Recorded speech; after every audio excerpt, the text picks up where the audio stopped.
15th of July, 2014. Question and answer session, Riga. Okay, who's got the first one? Итак, сегодня у нас будет вечер вопросов-ответов. И вот ледокол. Written ones are the best, because you can edit it. Лучшие вопросы это в записках, потому что у вас будет возможность их отредактировать. You can also stifle criticism that why are you asking this question? А также это избавит вас от критики окружающих, а что это он или она задает такие вопросы. But don't torture the translator. Make sure you write it legibly. Только не тираньте транслейтера, чтобы он смог разобрать то, что вы там написали. Да, чтобы он там не поворачивал туда-сюда записку, не нюхал ее, пробовал на зуб, стараясь понять, что там не написано.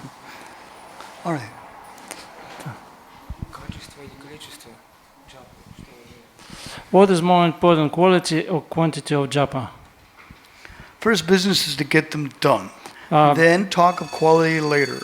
В первую очередь мы должны позаботиться о том, чтобы вычитать обещанные круги, а потом уже можем позаботиться о их качестве. Once you've got it down, then you can work on quality. Если ты уже как бы регулярно, стабильно заканчиваешь круги, то уже можно подумать о качестве. Something else. Еще? Лес рук. You know, in Belarus we got a lot of questions. Вот в Беларуси была куча They wrote вопросов. it down. We got a lot. И они записывали их и Here we have to pull забрасывали teeth нас. to get a question. А? We have to pull teeth to get a question. Что там? Зубы рвать нужно, чтобы получить от вас вопросы.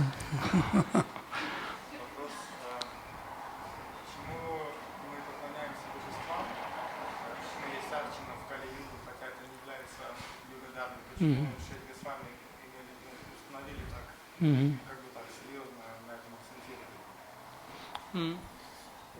we are in Kali-yuga doing archery? Why since Goswamis established archery process, although it's not good karma for Kali-yuga? Jiva Goswami mentions in Bhakti Visrambha that although the process is of Harinam is the Yuga Dharma.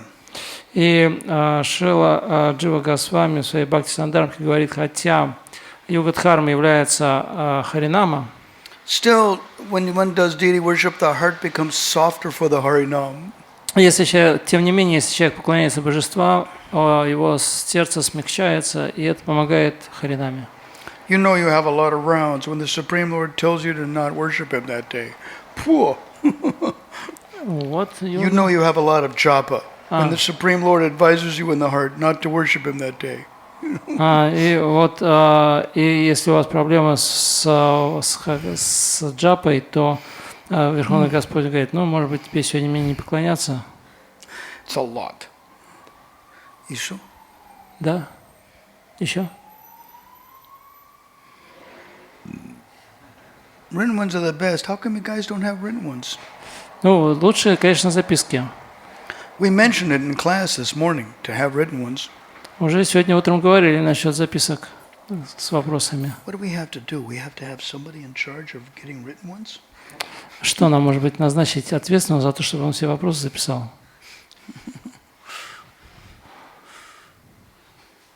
In Melbourne on a Wednesday, I got 150 questions in a bowl. When I saw that I understood, I had 30 seconds per question. Вот в Мельбурне, в Австралии, вечером в среду была программа, и там было 150 вопросов на записках. You can go through and put the best questions on the top. И я понял, что у меня все по 30 секунд на ответ на каждый вопрос. И когда вопросы написаны, их можно отсортировать. Лучшие вопросы сверху. And the ones that are not so good go below that. А если вопрос не очень удачно сформулирован, то его можно слегка подредактировать. The crazy questions go on the bottom, and you make them into good questions. А какие-то странные вопросы можно положить вниз, и когда до них дойдет очередь, можно как-то их тоже отредактировать. If you have a question, you have a relationship. Если у вас есть вопрос, у вас есть отношения. And if you don't have a question, then where is your relationship? А если у вас нет вопросов, то в чем отношения? The Sanskrit word manishanam means intelligent. И слово на санскрите манишанам означает разум. And manu means human being. А ману означает человек. If you don't have a question, look in the mirror and ask yourself, am I a human being? Если у вас нет вопросов, посмотрите пристально на себя в зеркало и спросите себя, а вообще человек ли я? Hey, Mataji, there's no questions. Маджи ему на мои. Что-то вопросов нету. Means you have to push to get questions and write them down and give it to us. Надо их заставить, записать вопросы и передать их нам. Да. All right. Есть такой не влашка шнян, я накатан. То есть на каком этапе знания дьяна и карма они становятся препятствием, когда их нужно оставить. Что высокий стандарт чистого преданного служения означает оставить дьяну. Дьяна шуни. There is a verse in Kilashka Shunyan, Yana Karma Dhyana Vitam. And and at what level, really, which Dhyana and Yoga and Karma become the obstacle, Даже больше дьяна, not карма. mostly Dhyana, become an obstacle on our path of devotion. And maybe on some level they help us. For new people, anything is better than nothing. Ну, для новеньких преданных любое какое-то действие в преданном служении уже хорошо. Что-то лучше, чем ничего. In Hari Bhakta Kalpalatika, В Хари-Бхакти Калпалатике, in the fifth cluster, the fifth chapter, it's mentioned в 4 главе говорится about the Dvija Brahmanis' husbands who were hard-hearted. о жестокосердных мужьях Двиджа Брамини. Tapo daraman karaman tadapi madaripo bhada bhajane bhavanti pratyaha nayatat sadhana vedi vijananta bhebe behitamatayo nadvijavara vihina nat tatpatnya prabhucharanar andam yada bhajan. It says acts of austerity, charity, and tapo daraman karaman. And work, bhavanti pratyaha, in the matter of serving the Supreme Personality of Godhead, acts of austerity, charity, and work can make the heart hard, but not that which is about sadhana, about practices. И говорится, что служение Господу – действия, связанные со аскезами, благотворительностью и работой, они могут ожесточить сердце человека, но это не касается садханы, деятельности в духовной практике. But their wives didn't have those qualities. Но у их жен не было таких качеств. Therefore, those brahmanas prove that they're not the best of brahmanas. You mean brahmanis? Brahmanas, the husbands of the wives, proved that they were not the best of brahmanas. И таким образом эти браманы, они доказали, что они не являются лучшими из браманов. Vihinas tatpatnya prabhujarana annam yada bhajan.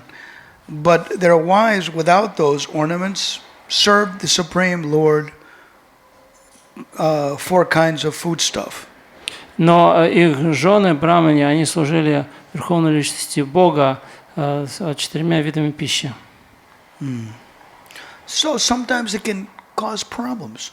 Да, иногда это может стать проблемой. But for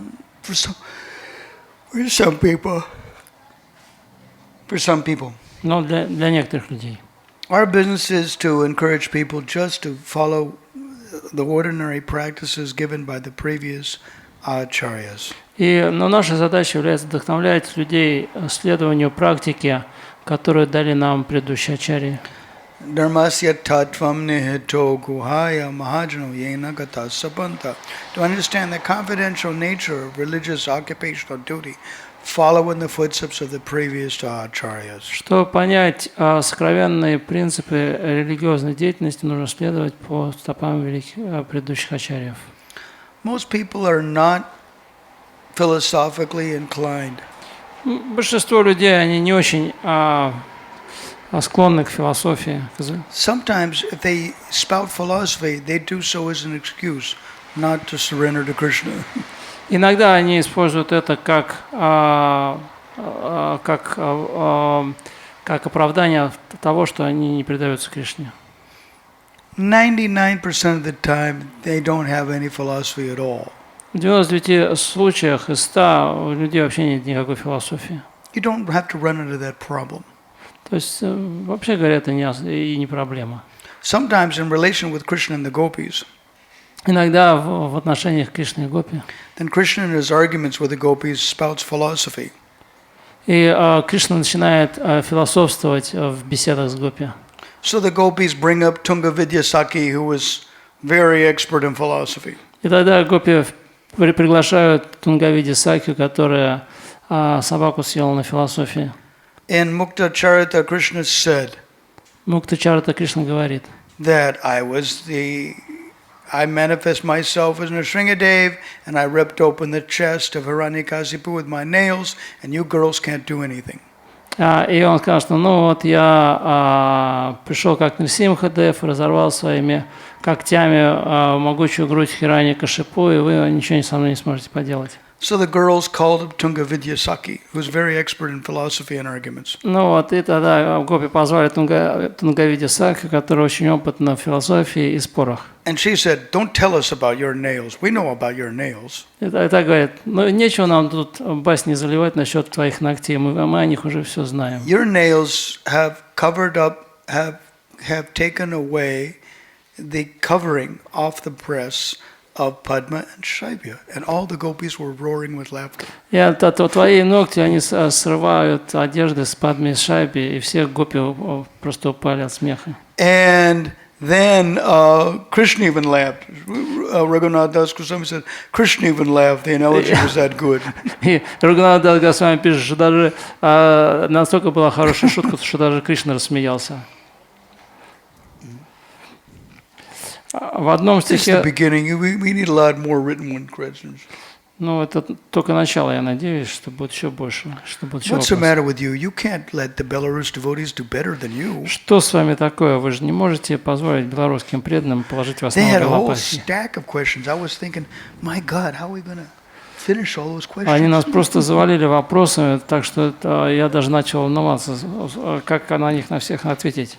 Here, you know, it's like, if you get a couple questions, you're lucky. Ну, а здесь, похоже, если получишь пару вопросов, уже удача.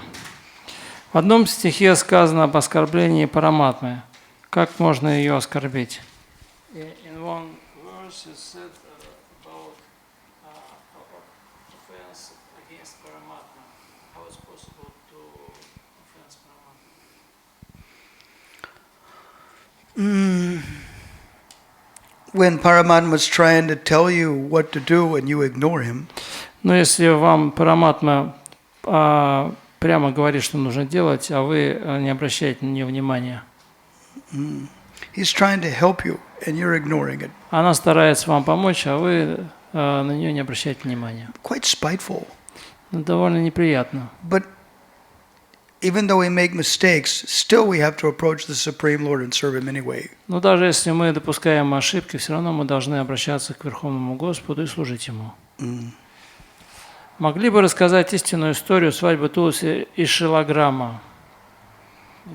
Сокровенно. Can you please tell us true story about Tulsi and Shilagrama weddings?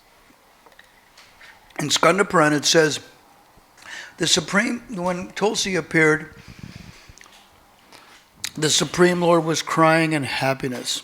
И в Сканда Пуране говорит, что Тулси появилась, Верховный Господь заплакал от счастья. It means when the demons and the demigods were pulling and churning the ocean of milk, Когда демоны с полубогами пахтали океан молока, молочный океан, then Tulsi was manifested. проявилась, из нектара проявилась Тулси Деви. It's not mentioned in the Bhagavatam, but it's mentioned in the version of Skanda Purana. Об этом в Бхагаватам не сказано, но упоминается в связи с этой историей в Сканда Пуране. So it's quite surprising that she has qualities that even bring Krishna under control. Удивительно, что Тулси обладает качествами, которые ставят даже Кришну под контроль.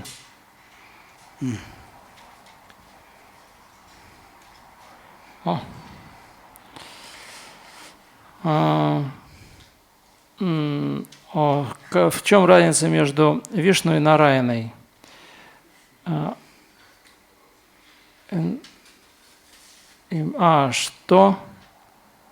Насколько важен полный пост в Экадаши?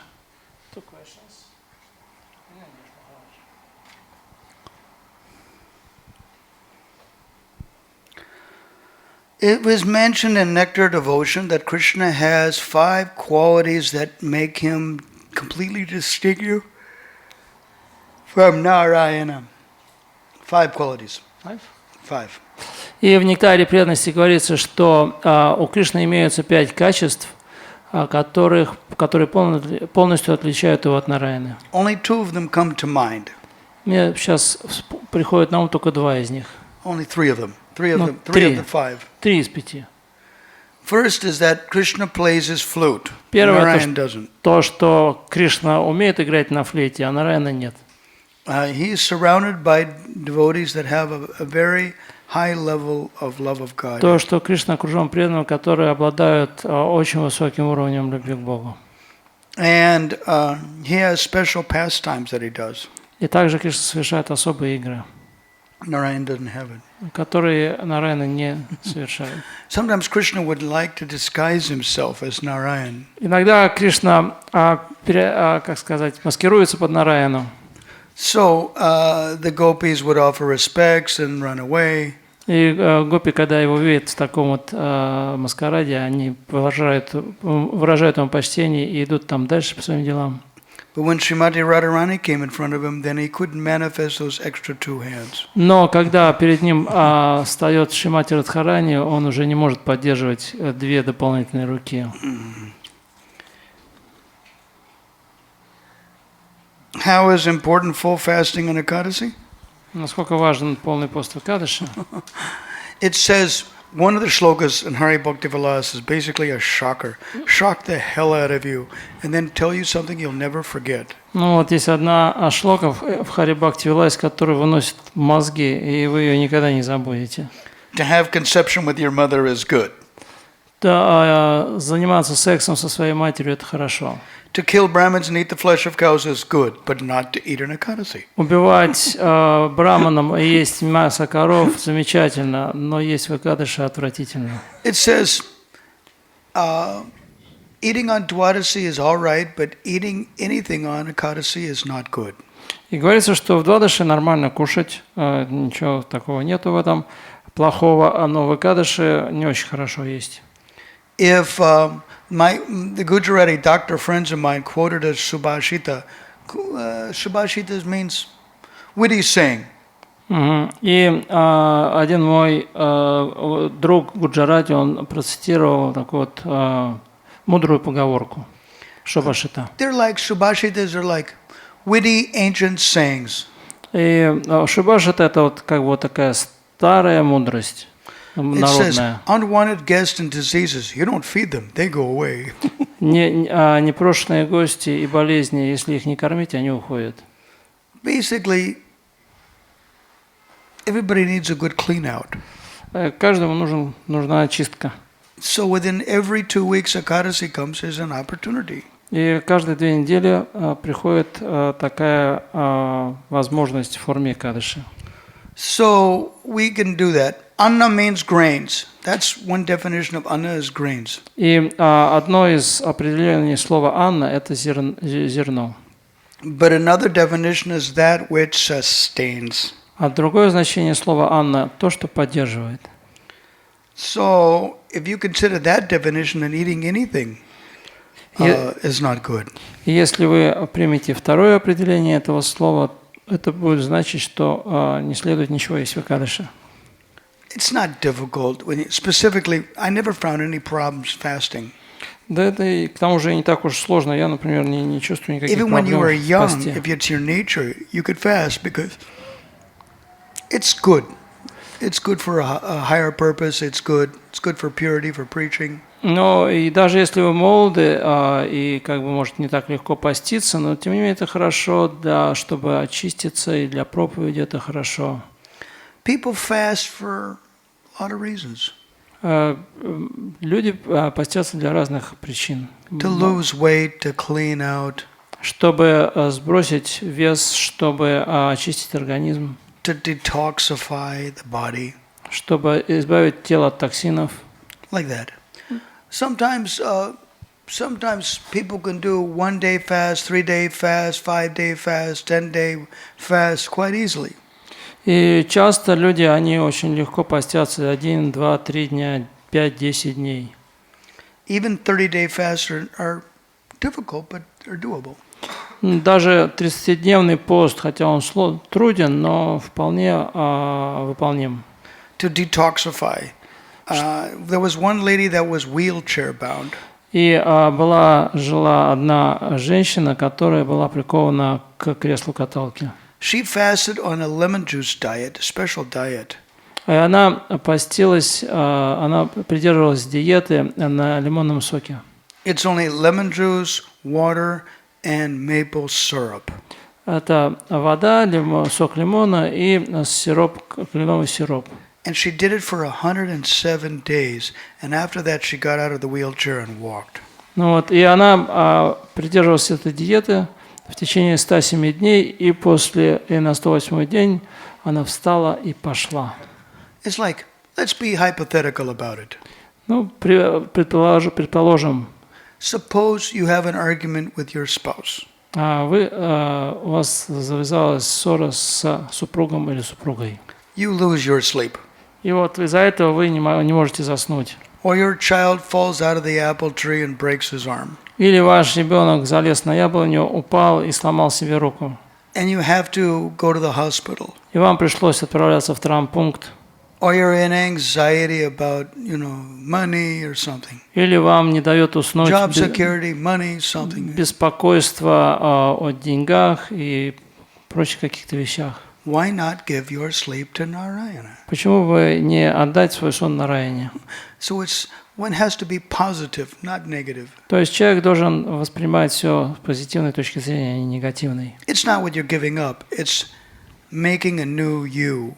Нужно смотреть не то, от чего вы отказываетесь, а то, кем новым вы станете.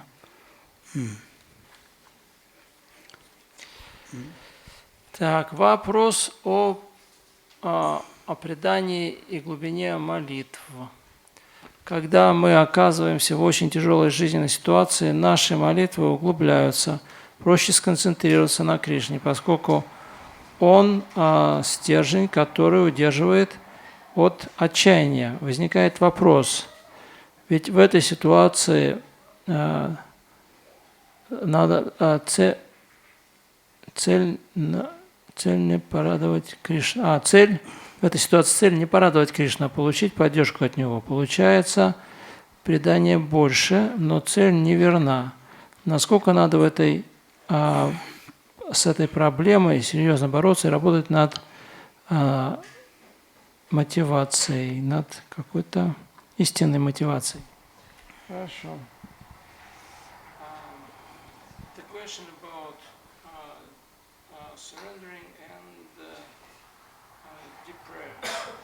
When we get to some difficult situation, our prayers becomes more deep and it's easier to concentrate on Krishna because he is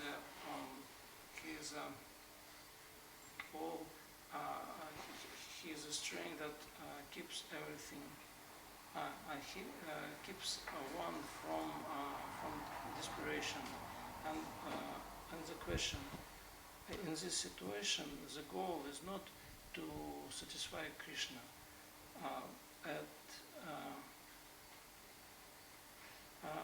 It doesn't mean that not satisfy Krishna, but get support from him.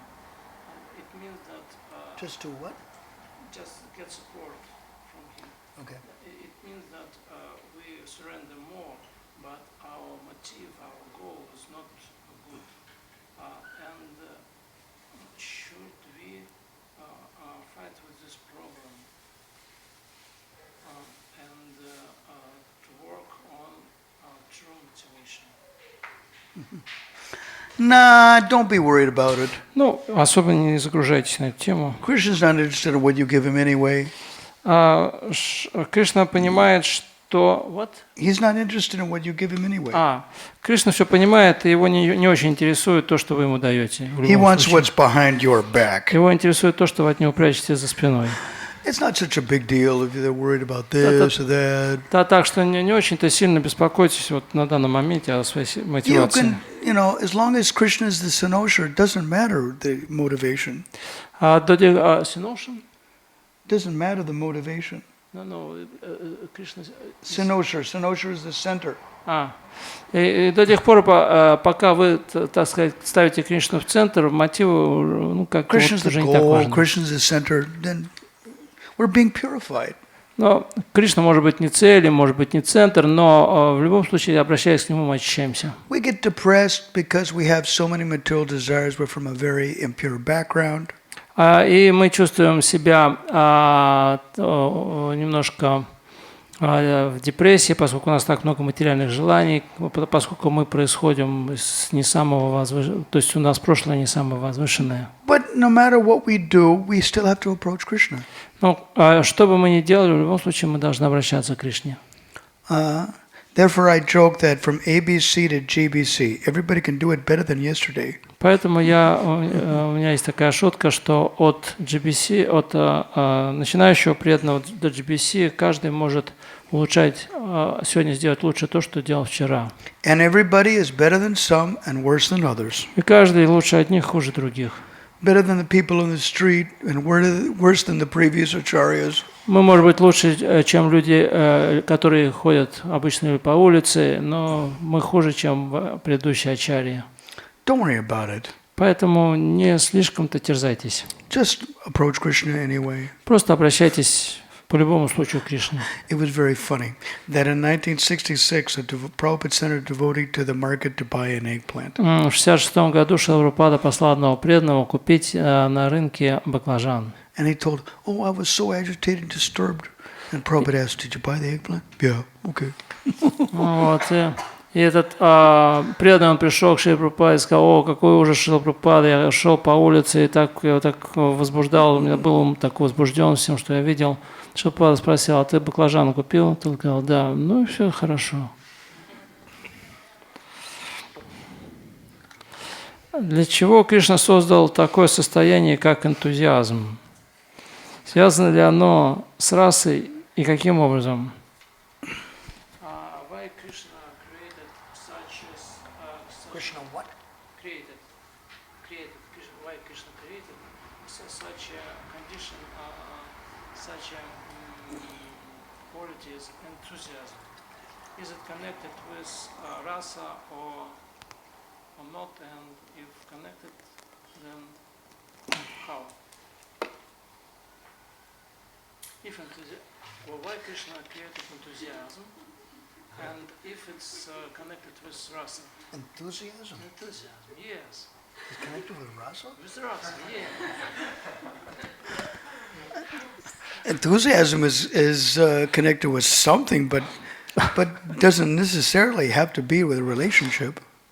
Ну, энтузиазм, безусловно, с чем-то связан, но совсем не обязательно, что с отношениями. The gopis are crying. Does it mean they're in Maya? И гопи плачут, значит ли, что они в майе? Sometimes I see pictures of gopis crying, and I go, "Why don't we see pictures of coward boys crying?" You know? Ну, иногда я вижу. And what does it mean? It's good that I see pictures of gopis crying, and I go, "Why don't we see the coward boys crying?" You know? Why only pictures of gopis crying? You know? Gopas also crying. Gopis are crying, but why we see only photographs of gopis crying? Why don't we see Whatever. Why don't we see pictures of coward boys crying? Ну вот иногда я вижу изображения плачущих гопи, я начинаю возмущаться. Почему нет изображений плачущих мальчиков-пастушков? Meaning, not only the gopis cried, the coward boys also cry with separation from Krishna. Не только гопи плачут в разлуке с Кришной, мальчики-пастушки тоже плачут. There's a whole chapter in Prayo Bhakti Visrambha which is the summary study of 2 chapters written by Rupa Goswami about coward boy pastimes. И в Прия Бхакти Расарнаве есть 2 главы, которые Рупа Госвами посвятил мальчикам-пастушкам. And it mentions about the separation of the coward boys from Krishna when Krishna went to Mathura. И там также описывается чувство мальчиков-пастушков в разлуке с Кришной, когда тот уехал в Мадхуру. And it's a really nice song. Это замечательная песня. Gokul Chandra, the brother of Nayanananda Thakur, wrote the bhajan, and it's very nice bhajan. Who? Gokul Chandra Das, Гокул Чандра Дас the brother of the author Nayanananda Thakur, wrote the bhajan, и брат Наянанда Такура написал этот баджан. and it's really good. И замечательный баджан. Don't worry about it. Поэтому не беспокойтесь насчет энтузиазма. Почему Санатана Госвами считается самбандхачарьей?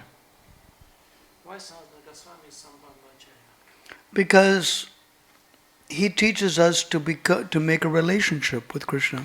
Потому что он говорит нам, что нам необходимо установить взаимоотношения с Кришной. In Vrindavan, he was considered to be father to all the Vrajavasis. И в Вриндаване, в Враджавасе считали его своим отцом. He was in management with Nawab Hussain Shah's government. He was the prime minister. И в правительстве Наваб Хусейн Шаха он был премьер-министром. So he had a very good knowledge about the common man's problems. И он очень хорошо знал трудности обычных людей. When he became Sanatana Goswami, then Chaitanya Mahaprabhu sent him and Rupa to Vrindavan. И когда он стал Санатана Госвами, Шри Чайтанья Махапрабху отправил его и Рупу Госвами во Вриндаван. So Sanatana Goswami was walking around the land of Vrindavan. И Санатана Госвами, он, как сказать, бродил по земле Вриндавана. That's a lot. И это не маленькие расстояния. It takes about a month to walk around Vrindavan. Это требуется месяц, чтобы обойти Вриндаван, Раджамандалу. So Sanatana Pad was walking around Vrindavan. Rajamandal, same thing. Ну да, вот и вот Санатан Пад он обходил Раджамандалу. And he became basically the father of the Vrajavasis. И он практически стал отцом для Враджаваси. Then all of their problems, all of their day-to-day habits were taken up by Sanatan Pad. И Санат Пад, он помогал им как-то в их ежедневных проблемах. And also, he was the decider of disputes. А также он выступал, как сказать, судьей в спорах. Whenever there was a quarrel between one villager and another villager, then Sanatan was asked to judge between the two. И когда возникали какие-то споры между как бы деревенскими жителями, то его призывали в качестве судьи в этом. Please fix this, and we'll do whatever you say. Пожалуйста, рассуди их, рассуди нас, и мы примем то, что ты скажешь. So he's called the Sambandha Acharya because he helps us to make our relationship with Krishna. И его называют Сабандхачарьей, потому что он помогает нам установить свои отношения с Кришной. He basically gives the foundation of devotional service. Он дает нам основу, базис преданного служения. How to make relationship with the devotees and the Supreme Personality of Godhead. Как выстроить отношения с преданными и Верховной Личностью Бога. And Chaitanya Mahaprabhu personally instructed him that he should compile Hari Bhakti Vilas, which is basically the guidebook on how householders and renunciates can become devotees. И Шри Чайтанья Махапрабху лично ему дал наставление, чтобы он написал Хари Бхакти Виласу, в которой описано, каким образом должны действовать семейные люди и отреченные люди, чтобы стать преданными. He has very less instructions on mellow, on mood, like Rupa Goswami's got. Ну вот, и он давал гораздо меньше, у него есть гораздо меньше наставлений, касающихся взаимоотношений по сравнению с тем, как это делал Рупа Госвами. Nevertheless, he was the father of everybody. Но, тем не менее, он был отцом каждому. So, Guru Purnima, when he left the planet, И Гуру Пурнима – это день, в который он оставил этот мир. in Vrindavan it's called Mundani Purnima. It means that the full moon day when everybody shaves their head. When their father leaves the planet, then all the children shave their head. И во Вриндаване это Гуру Пурнима называется Мундани Пурнима. Это день, в который все бреют голову. Когда отец оставляет тело, то сын в знак скорби бреет голову. He was the father of everybody in Vrindavan, so everybody shaved their head. Вот, и он отец всех в Вриндаване. Все в Вриндаване в этот день бреют голову. And Rupa Goswami was mortified when his brother left the planet. He went into his hut and didn't come out for a month. И когда Садхгата Госвами оставил тело, Рупа Госвами он отправился в свою хижину и не выходил оттуда в течение месяца. And very quickly, a month later, he left. И после этого он быстро оставил тело. It was described. And one of Prabhupada's godbrothers wrote a book about the 6 Goswamis of Vrindavan. Один из духовных братьев Шрила Прабхупады написал книгу о 6 Госвами Вриндавана. And in the book it was described that Srila Raghunath Das Goswami, after the departure of Rupa Goswami, he gave up his buttermilk and he was living on Radha Kund water. И говорится, что после того, как Рупа Госвами оставил тело, Рагунат Дас Госвами, он отказался от пищи и поддерживал свое существование только водой с Радхакунды. So I asked Prabhupada's godbrother, how long did he live after that? И я задал вопрос духовному брату Шрила Прабхупады, и как долго он прожил на такой диете. He thought that was a very stupid question. И He он didn't like stupid questions at all. посчитал, что это глупые вопросы, а он терпеть ненавидит глупые вопросы. How long will you live if you drink Radhakund water? А сколько бы ты прожил на одной воде из Радхакунды? Maybe 1 month. There was no desire to live after Rupa Goswami left. Он сказал, может быть, месяц он прожил, но у него после ухода Рупа Госвами у него не было никакого желания оставаться в этом мире. You know, Srila Raghunath Das Goswami was 75 years old then. Ну и в то время Шрила Рагунат Дас Госвами было 75 лет. Not a bad time to leave. Неплохой возраст, чтобы уйти из этого мира. All the Goswamis were doing bhajan, were worshiping Krishna and eating very less. И все Госвами Вриндавана, они поклонялись Кришне и ели очень немного. So their hands were shaking, it was described. И описывается, что от слабости у них руки тряслись. And Srila Raghunath Das Goswami whenever he used to take his buttermilk every other day. И Шрила Рагунат Дас Госвами, он ел через день, он пил, точнее, через день пахту. He would quote a shloka from 7th canto of Bhagavatam. Он цитировал шлоку 7-й песни Шримад Бхагаватам. If one is dependent upon the Supreme Personality of Godhead, then they've got everything. Why should one be a prostitute and endeavor to maintain one's material body? If one serves the Supreme Personality of Godhead, he has everything. И тот, кто служит Верховной Личности Бога, у него есть все. Why should then one endeavor to maintain his body like a prostitute? Зачем тогда ему стараться поддерживать свое тело подобно проститутке? You know, every other day he took a little buttermilk to maintain his body and he would chastise himself before he took it. И через день, когда он пил вот это пахту для того, чтобы поддержать свое тело, он ругал себя как последнего из наслажденцев. except for one day that somebody gave him some buttermilk, and he looked at the leaf cup that the buttermilk was in, and he goes, I haven't seen a leaf cup like this. Where did this buttermilk come from? And he said, Sakistali, the village where Chandravali was from, and Raghunath Das Goswami threw it away. Вот, за исключением одного дня, когда кто-то ему принес пахту в чашке из листа. И он спросил, это, говорит, откуда? Это, говорит, из Садхистали. А это место, где живет Чандравали. И Рагунат Дас Госвами выбросил это. He just threw it away. Whole thing. He didn't take the buttermilk and then throw away the cup. He just threw the whole thing away. Вот он не то, что там выпил эту пахту и выбросил эту чашечку из листа. Он все, и пахту, и чашку выбросил. It's interesting that Chandravali is Radharani's cousin. Очень интересно, что на самом деле Чандравали это двоюродная сестра Радхарани. For competition of Krishna's affection, she is Radharani's immediate expansion. И в этом состязании за внимание Кришны Чандравали является непосредственной экспансией Радхарани. And it's very interesting, but she's actually her cousin.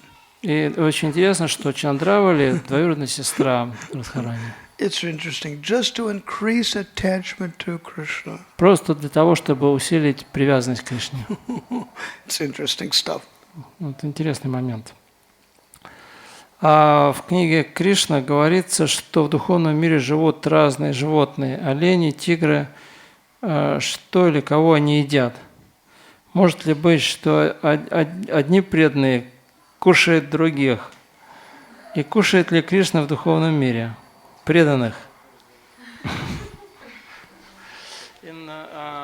In the Krishna book, it is said that in the spiritual world there are many different kinds of the animals, deers, tigers, and what do they eat? If it's possible that one devotee eat another devotee, and what eats Krishna? What does Krishna eat? What does what? What does Krishna eat in the spiritual world? Krishna eats prasadam, which is offered to the devotees. Boga dila boga. They eat the offerings given with love. Но Кришна ест то, чем его кормят преданные. Все бхогу приложено с любовью. It's basically a very interesting verse. That's one of the verses that are for offering boga is written by Srila Rupa Goswami. There are 3 verses quoted in Rupa Goswami's Shlok book, Padyavali. И есть 3 шлоки в Падьявале Рупа Госвами, которые произносятся во время предложения бхоги. 2 of them are a little esoteric. 2 из этих стихов, они такие эзотеричные. Rupa Manjari is talking to some girl about giving something to Krishna. It's a little bit beyond us. Рупа Госвами говорит что-то Манджари о том, что нужно предложить Кришне. Это несколько так выше нашего уровня. But one of them is very generic, very common. Но один стих, он такой довольно общего характера. It says, Dvijastrinam bhakte, what the Dvija Brahmanis gave. То, что дали Двиджа Брамани. Vrajagavam, and what the cows of Vrindavan gave. То, что дали корову Вриндавана. The Dikshare Sakyu, the milk products stolen with your friends. Молочные продукты, украденные с друзьями. Spudata Tripata Musto Madhuripo, O killer of Madhu demon, the poa in the hand of the Brahmana Sudama. What in the hand? Poa. Poa is flat rice, pounded rice. И то, что... Pounded rice. Да, и вот плющенный рис в руке Брахмана Судамы. Yasodaya Stanye, the breast milk of Mother Yasoda. Молоко из груди мамы Ишоды. Vraja Yuvadi Dette, what the girls of Vrindavan gave. То, что дали девушке Вриндавана. Madhurite, which was certainly sweet. То, что, безусловно, сладко. In the same way, may you become happy with what I'm giving you today. Точно так же будь рад тому, что я даю тебе сегодня. is a verse that Rupa Goswami gives for offering bhoga. И вот этот стих Рупа Госвами дает для предложения бхоги. One Sanskrit Pandit Godbrother gave me that shloka. And I thought, Один мой pretty духовный nice. брат, ученый санскрита, дал мне эту шлоку. So Krishna takes the love of his devotees. И Кришна принимает любовь своих преданных. When a devotee asks Prabhupada how to give something to Krishna, И однажды один преданный спросил Шрипрада, как вот что-то вот чем-то кормить Кришну? so Prabhupada replied, if you're greedy to give something to Krishna, then Krishna is greedy to take it. И Шрипрада сказал, что если вы очень сильно хотите Кришне дать что-то, то также сильно Кришна хочет это взять. It doesn't matter what it is. It's garlands, it's food, it's jewelry, cloth. Doesn't matter what it Это is. относится ко всему. Это относится и к пище, и к украшениям, и к и к гирляндам, и к одежде. It doesn't matter. If you're greedy to give it, Krishna is greedy to take it. Если вы что-то очень сильно хотите дать Кришне, то Кришна также сильно хочет это у вас взять. Of course, the devotees may differ. Разумеется, преданные могут быть разными. One devotee's daughter came up to me with some jewelry for my deities, but it was plastic jewelry, and I said, "This is plastic. Better to give it to Gornatai, you know." Дочка одного преданного подошла ко мне, и для моих божеств она принесла украшения. Но я увидел, что это пластик, и сказал, лучше подари это Горнитай. The temple president Mauritius Island asked me to give some specific stone jewelry, color stone jewelry. И президент храма на Маврикии попросил меня раздобыть для их божеств определенные украшения с камнями определенного цвета. According to the star nakshatra, Krishna wears different outfits. И в соответствии со звездами, накшатрами, Кришну одевают в одежды разного цвета. So according to the outfit, you have different garlands and you have different colored jewelry. И в соответствии с одеждой на него надевают разного цвета расцветки гирлянды и украшения драгоценные. So what's Thursday? Thursday is orange or Thursday is green? Вот, и это для четверга либо оранжевые, либо зеленые одежды. So he wanted some green jewelry. Ему потребовались драгоценности зеленого цвета. So I thought of malachite jewelry. И я сразу же подумал о малахите. When I go to Russia, I'll try to get it. И когда я приехал в Россию, я попытался их раздобыть. Now the malachite mines in Russia have dried up, and the malachite is coming from Brazil. И в наши дни уже все малахитовые шахты истощились в России, и весь малахит идет из Бразилии. 5 months later, I was in Russia. И вот через 5 месяцев после того, как меня попросили раздобыть эти украшения, я оказался в России. And the Lord came in my dream. He said, "You promised to give me this color, this jewelry." И Господь пришел ко мне во сне и сказал, ты мне обещал вот украшения как-то. So then I told some householders, И я обратился к одним семейным людям. "How big do you need it?" А они спросили, какого размера вам нужно? So I described it about this big, Я описал around each им, one, for the deities. The deities are about this high, and so we want jewelry that's this big, and it'll go on their chest. я описал, какого роста божества, какого длины им нужны эти вот, бусы, какого размера должны быть бусины. So they gave me the jewelry. И вот они раздобыли мне эти бусы. Stone jewelry for Krishna and Balarama, and it weighed 5 kilos. И вот эти украшения для Кришны и Баларамы весили 5 килограмм. And I'm thinking, my God, how am I going to get it to the Lord's neck? И я подумал, Господи, а как же теперь доставить их на шею Господа? Now you can get anything online. Сейчас вы можете все заказать онлайн. Previously, you had to get train tickets in the station only. Имеется, то есть покупать билеты онлайн, но в те времена можно было купить их только на ЖД вокзалах. So I went to 3 different temples. И вот я ездил в 3 разных храма. Then afterwards I went to the center of Moscow to St. Petersburg station. И потом я отправился на Ленинградский вокзал в Москве. Then I was staying in the parking lot where my associates went in to buy the train tickets. И я сидел в машине в ожидании того, как мои спутники купят билеты нам в Санкт-Петербург. And there just happened to be an Indian devotee. И так оказалось, что в этой же очереди стоял один индийский преданный. There are Преданный из millions of Индии. people in that city, and there just happened to be a devotee in the queue getting a ticket. И в Москве там миллионы людей. И так оказалось, что вот этот преданный индус стоял в то же время, в той же очереди, что и мои спутники. He heard that I was in the parking lot, so he came out to see me. И он услышал, что я сижу в машине на парковке, и пошел проведать меня. So Russians are Caucasians, they're white, and he's black. Ну вот, и русские они белые, а вот он был таким черным. So I started to talk with him in Hindi, you know, Yes, where are you sir. from? Я начал с ним говорить What's your name? на Индии. Ну и откуда ты, как тебя зовут? Mauritian devotees know Hindi.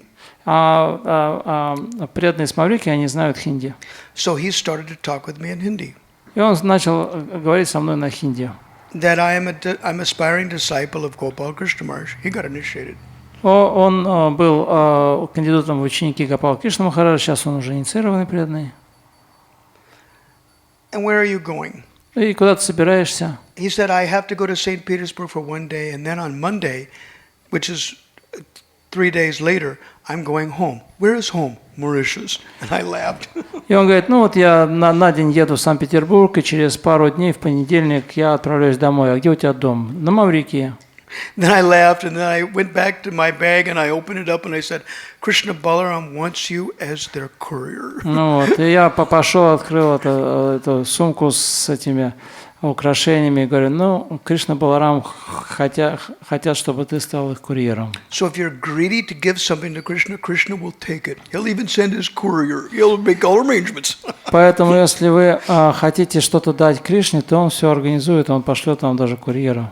When they handed me the 5 kilos of jewelry, I was thinking, my God, you know, the Mauritian devotees may not come to Vrindavan until Kartik. You know, that's months from now, 5 months from now. How will I get it to the Lord's neck? И когда я получил вот это 5 килограмм этих украшений, я подумал, Господи, преданный с Маврикии приедет в Вриндавану, наверное, на картику, это еще 5 месяцев до этого ждать, и как же вот мне доставить Господу эти украшения? Just happened to be a Mauritius devotee. Just happened to be going home after school let out, you know. И так получилось, что вот так встретился преданный с Маврикией, и так получилось, что вот он через пару дней едет домой на Маврикии. Actually, I should get back with that devotee. На самом деле мне нужно будет поговорить еще с этим преданным. See, I ran into him and his Russian wife in Mauritius. Я встретил его с его русской женой на Маврикии. And I turned to him and I said, "Did you ever give the jewelry to the necks of the deities near your house?" Я спросил, а вот божеству Кришны, которое рядом с твоим домом, ты как уже раздобыл украшения? And he said no, because when he went to the bazaar to get that, he said some punk rockers, some skinheads were chasing him to try to beat the hell out of him, and he was running to save his skin. Ну вот, и он говорит, нет, не получилось, я только отправился на рынок, чтобы приобрести эти украшения, но там наткнулся на скинхедов и еле ноги унес. It's the job of the wife to protect her husband's religious principles. Но заботой жены является поддерживать религиозные принципы ее мужа. So I turned to his wife and I said, "Your job is to get that stones and put it on the deity's neck and send me a photograph." Ну вот, я сказал, что ты должна раздобыть эти украшения для божеств и надеть им на шею и прислать мне фото божеств в этих украшениях. They still haven't done it, so I should go behind them. И до сих пор они этого не сделали, надо бы им напомнить. Because photograph means proof. We have the proof. We gave it to Krishna. Ну вот, фотография является доказательством, что они действительно это сделали Just для like when you Кришны. tell somebody, you know, plant a fruit tree, Send me a photo. It means we want proof that you put the tree, and you Ну, got the tree and put как it in. мы иногда говорим, что посади фруктовое дерево, пришли мне фотографию. Это как доказательство того, что посадили. What's a good season to plant a fruit tree? А какой сезон хорош для посадки фруктовых деревьев? The arborist said, last season. И ботаник сказал, прошлый сезон был самым лучшим. It means you should have done it before. Это значит, что вы давно уже должны были все это сделать. But they may make it in Photoshop. That's their problem. Я говорю, ну можно доказательство поделать в фотошопе. Он говорит, ну это уже будет их проблема. Well, tell them to send two photos, two separate from two different angles. Надо сказать, чтобы они сделали два фото с разных ракурсов. A little hard to Photoshop. Ну, Two сложнее photos. будет. And better some movie. Huh? So to make some clip. Like Like- video. Like a video clip? Yeah. Anyway, we'll see. Even harder. А еще лучше сделать видео. Еще сложнее будет это подделать. Можем ли мы оценивать свой духовный уровень? Не является это спекулятивным умозаключениями? Необходимо ли это для духовного прогресса или лучше просто продолжать служение, не задумываясь об этом? Can we estimate our spiritual level? Hey, I think you need to open the windows. Нужно, наверное, открыть окошко и какое-то, ну, так, чтобы не сильно там, вот такие вот звуки, они вдохновляют.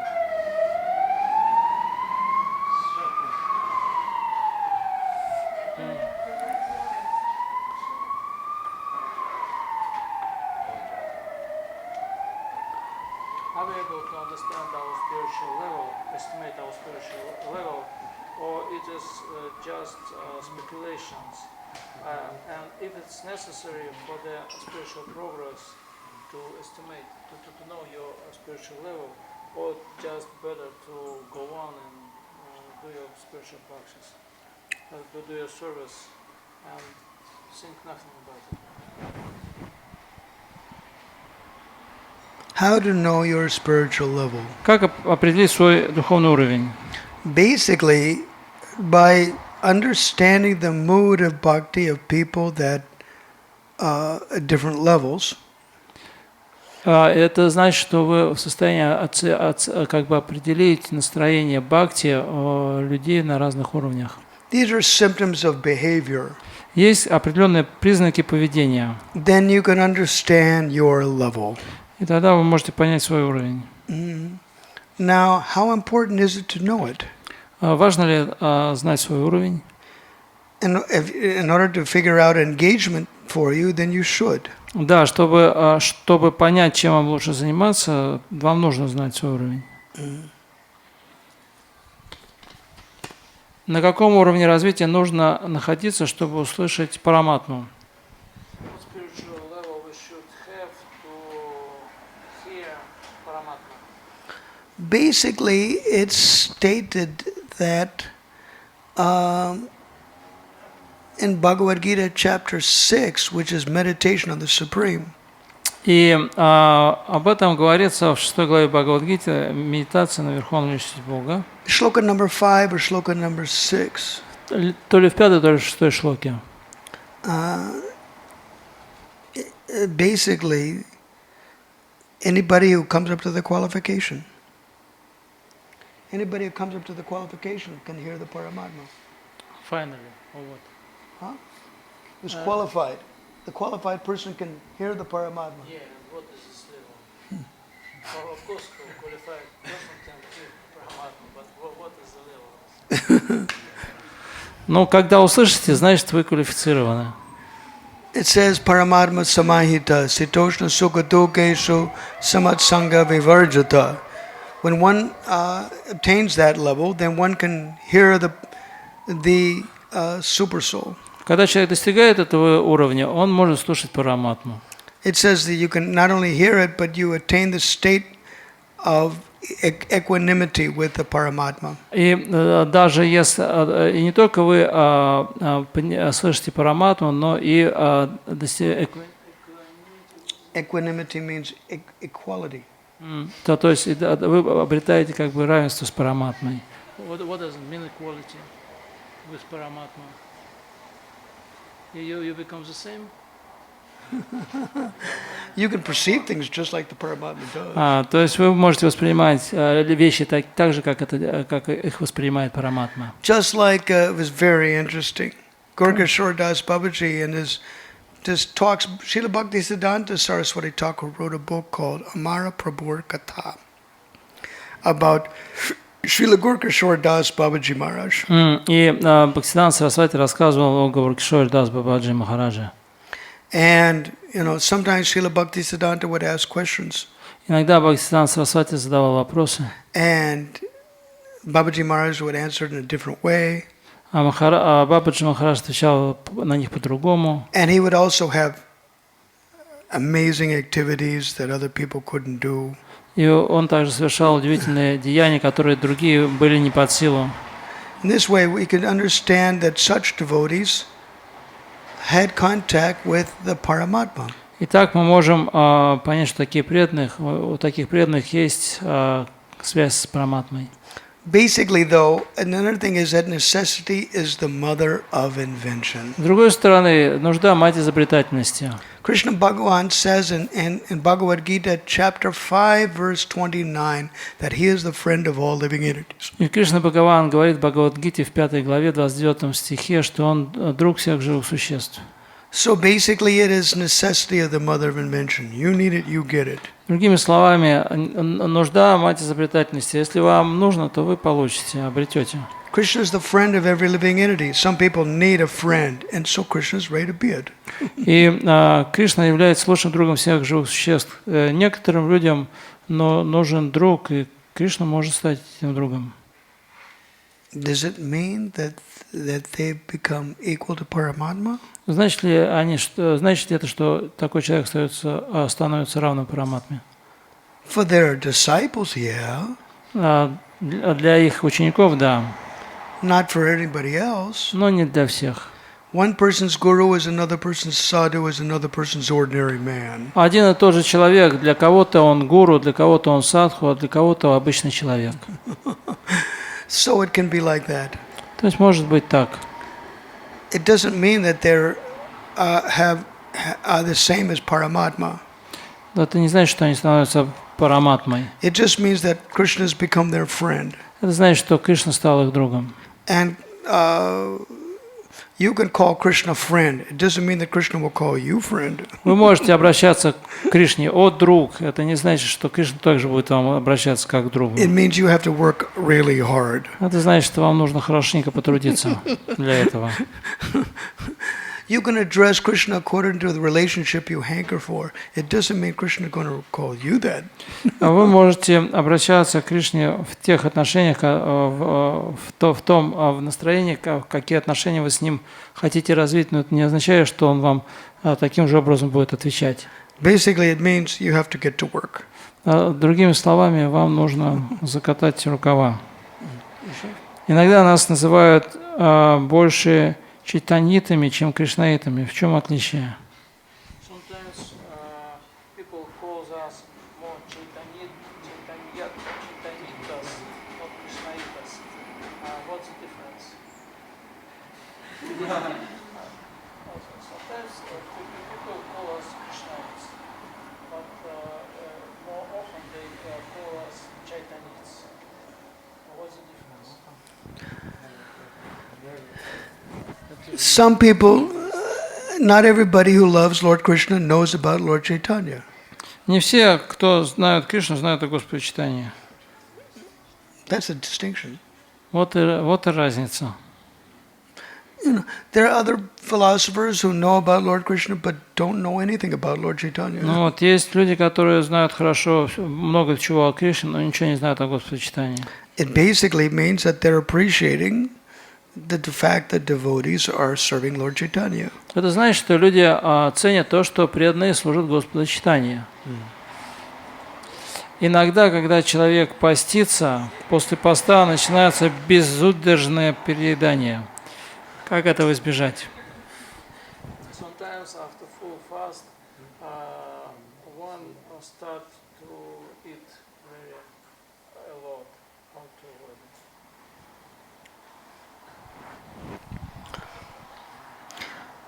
You have to break fast properly. Нужно правильно прерывать пост. There are actually tricks of the trade. И там есть такие хитрости. For 24 hours after a fast, however long you fasted, you should eat very light. Очень общее правило, если вы поститесь, то нужно столько же, сколько вы постились, выходите из поста, есть легкую пищу. Keep it simple, stupid. Будь проще, дурень. That's the mantra for fundraising letters. Это мантра для людей, которые занимаются сбором средств.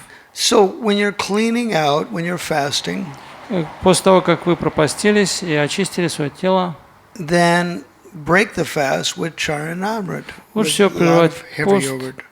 yogurt. Лучше всего прерывать пост черенами, то есть с йогуртом. And when you do that, then that stops loose motion.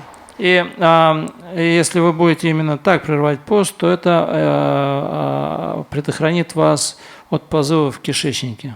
Then eat really light. И нужно есть какую-то легкую пищу. Fruits, salad, khichdi, really light. Ну, что-то очень легкое, фрукты, салаты, китри.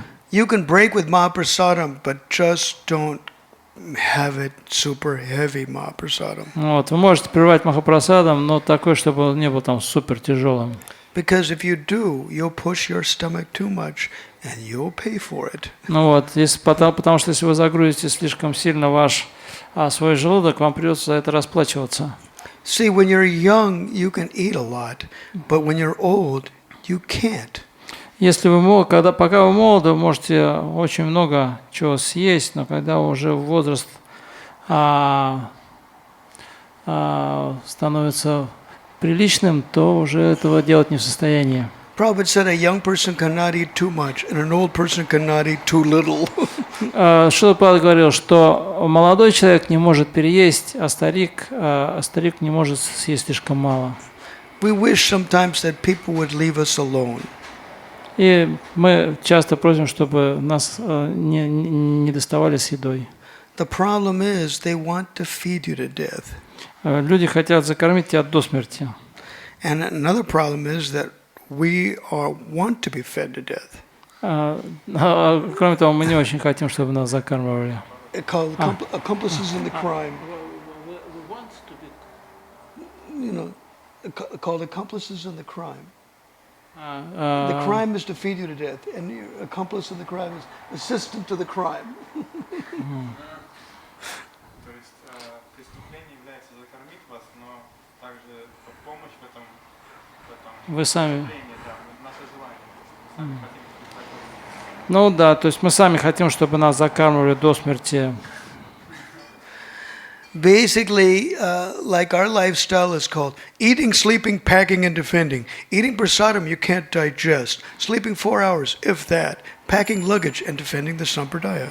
И наш образ жизни – это сон, еда, защита, сон, еда, Eating, sleeping, packing, and defending. сон, еда, пакование вещей и защита. То есть мы едим то, что не можем переварить, спим 4 часа в сутки, если повезет, пакуем чемоданы и защищаем сампрадаю. That's our lifestyle. Вот такой вот наш образ жизни. And when they ask about our deeds, they go, Krishna's always smiling. If your sadhana is good, he smiles with you. And if your sadhana is bad, he smiles at you. But he's always smiling. Ну, ты когда меня спрашивают, как ваши божества, я говорю, ну, всегда улыбаются. Если твоя садхана хорошая, они улыбаются тебе. Если твоя садхана плохая, то улыбаются над тобой. Но всегда улыбаются. Растет ли туласи в духовном мире? If there are tulsi trees in the spiritual world, In 3rd Canto, chapter 15, verse 22, it mentions that the wives of the Supreme Lord are giving tulsi buds to the Lord and on the bank of ponds. The ponds are reflecting the beauty of the Queen's face as they're being kissed by the Supreme Lord. Mentions it in the shloka. И в 22 стихе 15 главы 3 песни Шримад Бхагаватам говорится, что супруги Господа Вишну, они дают Господу бутоны туласи. And the reflection of the queen's beautiful faces are reflected in ponds there. На берегу пруда, и их прекрасные лица отражаются в гладкой поверхности этого пруда. As Narayan kisses his queens. Когда Нараяна целует своих цариц. So the spiritual world is Vaikuntha, then the Lord Tulsi is present there in Vaikuntha. Но Вайкунтха — это духовный мир, и там присутствует Туласи Деви. Is she present in Vrindavan, in Goloka Vrindavan? I didn't get that Sanskrit yet. Но растет ли Туласи Деви на Галоке Вриндаване, у меня пока нет свидетельств на санскрите. She must be there, but I didn't get the Sanskrit. Должно быть она там, но у меня нет никаких свидетельств на санскрите. Vrinda Devi's there for sure. She does a lot. She organizes every pastime of Krishna without Вринда Деви, безусловно, находится в духовном мире, она там занята по полной программе, устраивает все игры Кришны. And Srila Vishwanath Chakravarti Thakur said that in Shloka 7 of the Vrinda Devi Astakam, и Вишнанат Чакраварти Такур говорит в 7 стихе Вринда Деви Аштаки, that your form in the world of men is the Tulsi plant. что в мире людей ты проявлена как дерево Туласи. So it's understood that Vrinda Devi is manifested as the Tulsi plant in the world of men. И очевидно, что Туласи проявлена в мире людей в форме дерева Туласи. Men can be in the heavenly planets, men can be in the spiritual world. Ну, люди могут быть и на райских планетах, и в духовном мире. The men can also be in Goloka. Также The world of man, the form of man, can also be in the spirit, can also be in Goloka. Ну, и люди также на Галоке есть. Logically, she should be there. Ну, с точки зрения логики, должна быть там. But I didn't get the Sanskrit to prove that. Но у меня пока нету доказательств тому на санскрите. Just like I got the Sanskrit, it's Shloka 45 of Krishna Karnamritam. Есть в шлоке 45 Кришна Карнамриты. That Krishna has blue irises. Говорится, что у Кришны голубые глаза. In Radha Astatara Stotra, А в Радха Аштатара Стотре, in Shloka 4 or Shloka 7, it mentions that Radharani has blue irises also. in 4 and 7 or 4 or 7. 4 or 7. В 4 или 7 стихе говорится, что у Радхарани голубые глаза. Then it means Chaitanya Mahaprabhu must have also blue irises. Но по логике у Шри-Чайтаньи Махапрабху тоже должны быть тогда голубые глаза. But we didn't get the Sanskrit to prove that. Но пока нету доказательств тому на санскрите. And we don't have the Sanskrit for Balarama's irises either. А также еще я не встречал описания в шастрах цвет глаз Баларамы. It's interesting that so many shlokas, so many associates of Chaitanya Mahaprabhu wrote so many things about Chaitanya Mahaprabhu, but not about the color of his irises. Очень интересно, что есть так много описаний Шри-Чайтаньи Махапрабху, столько спутников написали, столько шлок с его описанием есть его спутников, но никто не упомянул о цвете его глаз. Interesting. Интересный момент. Как появляется и как развить искренность и честность перед самим собой?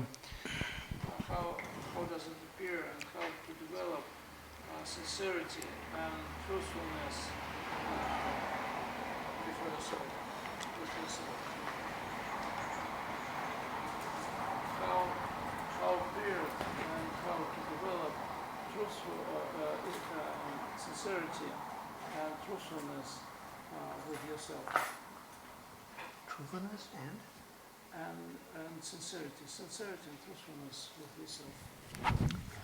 by doing it. Ну, поступая таким образом. A devotee is supposed to be truthful even to an enemy. На самом деле, преданный должен быть честным даже с врагом. At the same time, is that if somebody is going to be tricky with you, you are tricky with them. Но с другой стороны, если кто-то там вас пытается обдурить, вы можете его тоже обдурить. So you're truthful to an extent.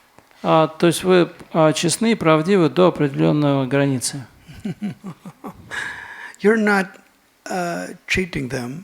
Вы их не обманываете.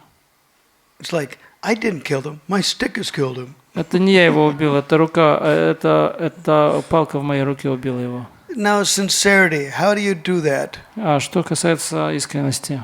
Sincerity is part of devotional service. Искренность – это часть преданного служения. If you're serious about following in the previous footsteps of the previous acharyas, Если вы искренне следуете по стопам предыдущих ачарьев, that process of bhakti is called sincere. тогда процесс бхакти называется искренним. Что означает «тишта девата»? What does mean term Ishtadevata? Ishtadevata means one's worshipable deity.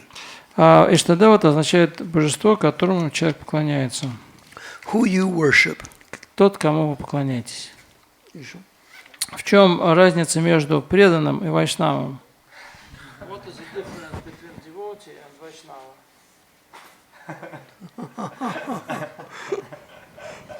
They're the same. Никакой разницы. Devotee and Vaishnava? One is Sanskrit, the other one is translation. Вайшнав – это на санскрите, а преданный – это на русском. One Vaishnava is Перевод. one who is, upon being seen, reminds one of Krishna. Вайшнав – это тот, увидев которого мы вспоминаем о Кришне. Devotee could also mean a devotee of a demigod. Но преданный может быть также преданный какого-нибудь полубога. A devotee of the sun. Преданный Surya. солнцу. Shaivite is a devotee of Lord Shiva. Шиваиты – преданные Шивы. You're accepting that personality as the supreme. То есть люди принимают кого-то, какую-то личность как верховного.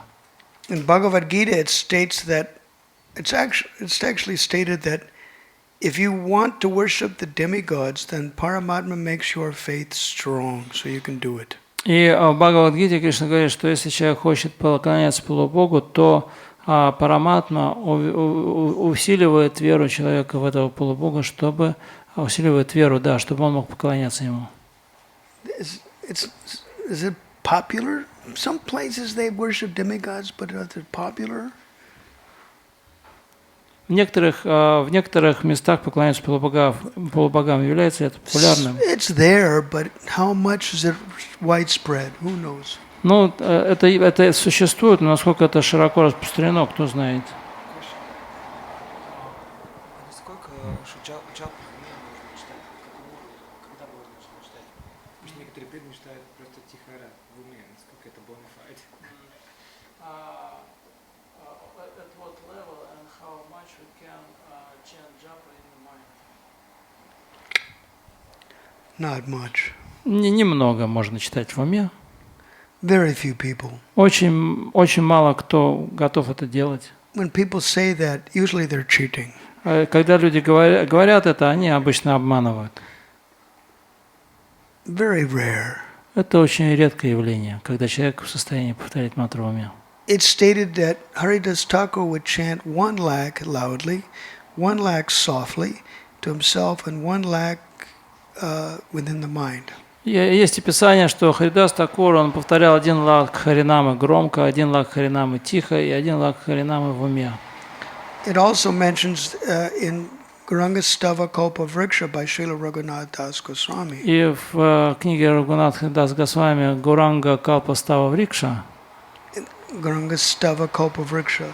Гуранга Става Калпа Врикша, It mentions there that Raghunath Das Goswami saw Lord Chaitanya chanting Lord Hare Krishna loudly. И там есть описание, что Рагунат Дас Госвами видел, как Господь Чайтанья повторял Харе Кришна мантру громко. And Prabhupada instructed all of us to chant Hare Krishna and move the lips and chant Hare Krishna. Ну вот, и Шрила Прабхупада говорил нам, что при повторении Харе Кришна мы должны отчетливо произносить, и чтобы губы наши, артикуляция наша работала. So sometimes we chant loudly, sometimes we chant softly. Иногда мы повторяем громко, иногда тихо. And you can chant anywhere. И вы можете повторять где угодно, It doesn't matter where. неважно где. You may not be able to take your beads in contaminated places. Возможно, не стоит брать с собой четки в какие-нибудь оскверненные места. But Srila Bhaktisiddhanta Saraswati Thakur said, if you were by yourself and in a train, then you could. You have to. Your business is to protect your beads, so you could do it. Could do it what? You could take it in the toilet, for example. Аси. If you had to, if there was nobody else. И Бхактисиданта Сарасвати Такур говорил, что если вы где-то находитесь один, то вы можете защищать свои четки, например, если вы в поезде, да, и вы едете один, то вы можете брать с собой четки в туалет, чтобы с ними ничего не случилось. Previously, people would steal your beads. Раньше иногда четки воровали. Not anymore. People are not that much. Но сейчас людей особо четки не интересуют. Previous generation, maybe they would. Ну, в предыдущих поколениях, может быть, и воровали четки. Nowadays, not so much. А в наше время не так часто. I remembered once my initiated beads got stolen by a thief. Я помню, у меня как-то мои начитанные четки вор украл. They thought it had money inside. Они думали, что это мешок с деньгами. And the guy was able to run faster than me. И этот парень бежал быстрее меня. And I was chasing after him to get my beads back. Я бежал за ним довольно долгое время, чтобы вернуть к себе четки. I was thinking he must have been shocked when he opened it up and he saw there's nothing but beads. И я подумал, возможно, он убежал. Я думаю, что я так подумал, что это, наверное, для него будет потрясение, когда он видит, что в этом мешочке только четки и никаких денег. Then Kirtananda chanted on another set of beads for me. И Киртананда с вами начитал мне еще одни четки. And then a second set of beads. Then I remembered the van dropped me off at a mall for Sankirtan once. И вторые четки для меня он начитал. И я помню, я ехал на Санкиртану в минивэне и высадился у одного магазина. I was concerned about it. И четки забыл в этом, и меня это беспокоило. But then I thought, when the van comes in the evening, I'll collect the beads. Ну и потом сказал, вечером за мной приедет эта машина, и я возьму свои четки, не проблема. And then a block away from where they dropped me off, the van had an accident. The whole van was totaled, and the beads went out the window. Ну вот, но в квартале от того места, где меня высадили, эта машина попала в аварию, ее разбило в хлам, и четки вылетели наружу. So in 1976, a sannyasi godbrother of mine had lost his beads. И в 1976 году мой духовный брат Саньяси потерял свои начитанные четки. And he brought a real nice set of beads from Philippines. И он привез замечательные четки с Филиппин, Тулуси четки. See, Philippines is volcanic and warm, and Tulsi grows like a weed there, really good. И Тулуси там растут очень большие, там хороший климат, почва подходящая. So he brought some beads, and he wanted Prabhupada to chant on them. И он привез эти четки из Тулуси в Индию. He brought it in 76, he brought it to Mayapur to Prabhupada. Ну вот, и привез их к Шри Прабхупаде, попросил начитать ему четки. And Prabhupada had stopped chanting on beads since 1971. А Шрила Прабхупада перестал начитывать четки ученикам в 1971 году.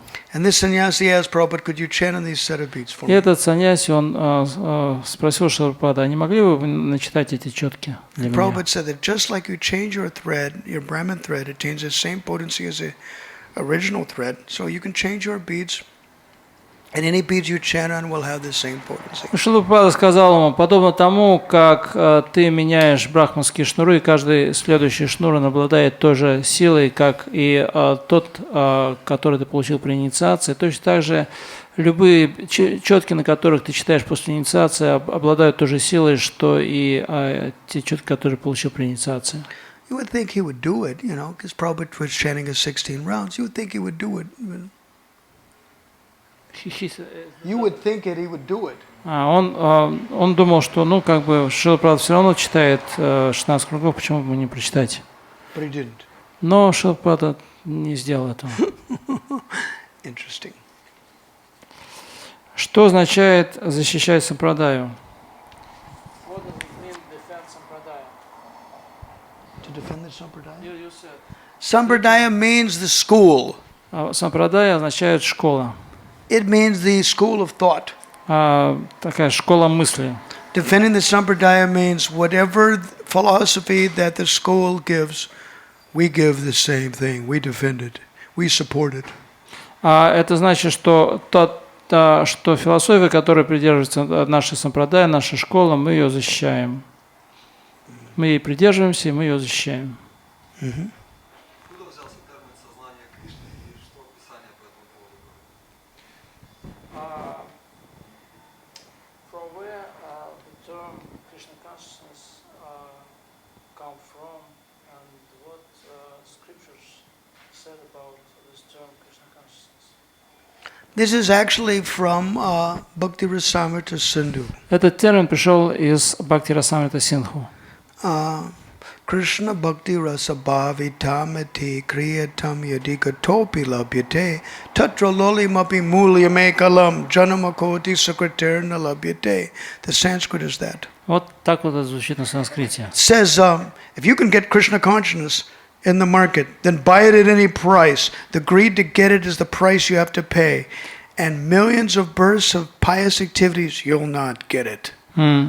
И там говорится, что если сознание Кришны можно купить на рынке, то заплати за нее любую цену. И жадность, горячее стремление получить сознание Кришны является ценой за сознание Кришны.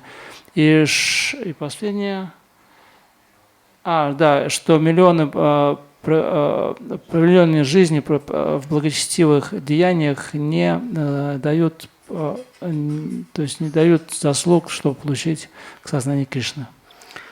So basically, in English, it's Krishna consciousness. На английском это звучит Krishna consciousness. In Sanskrit, it's Krishna bhavana. А на санскрите, или на переводе на русский сознание Кришны, а на санскрите звучит Krishna bhavana. In Hindi, it's also quite close. И на хинди тоже очень похоже звучит.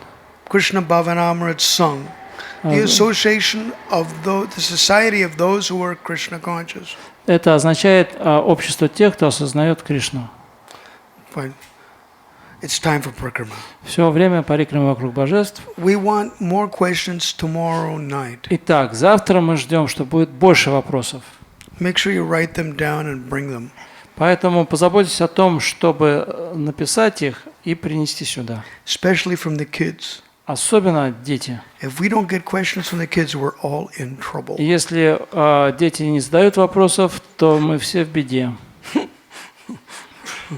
Итак, 7 раз обойти вокруг шалограммы Шилы приравнивается к одной Гавардхана Парикраме, и чем быстрее ходите, тем больше тем больше блага получаете.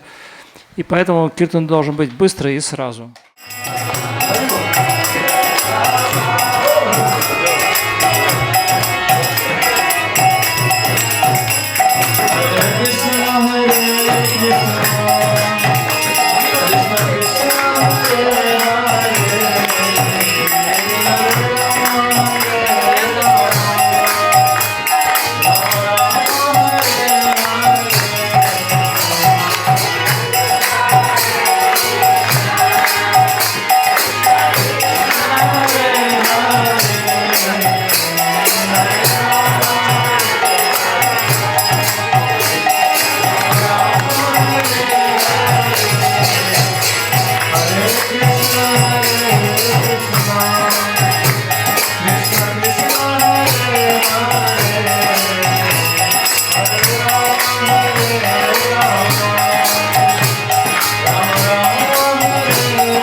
Никогда